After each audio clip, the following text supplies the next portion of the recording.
In the metals quadrant today, taking a look at the May copper futures contract, which actually rebounded from a pretty strong gap lower on the downside of things today, down 2.37% in that May contract. 4.0105 was the low.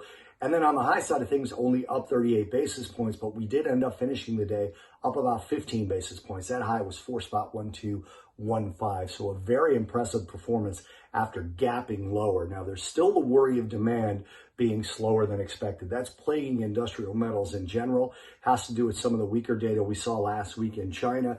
Next week, we've only got one piece of Chinese data, although it is a critical one. Talk about that in a second. But overall, the advancing of the cases of COVID-19 in places like Italy and other spots in Europe, the temporary stoppage of the vaccine in the UK, and then some slightly weaker data in terms of labor in the US has some fears of demand slowdowns or maybe projections not reaching what people had thought as recent as 2 or 3 weeks ago is kind of slowing the price rise in copper that we've seen. We now have 2 consecutive days where we started lower in copper, one finished lower, one ended up rebounding and being positive versus yesterday's close. Now, I mentioned Chinese data. They are very light next week. You've got one piece of data next week coming out of China, but it is a big one. It's Chinese industrial profits.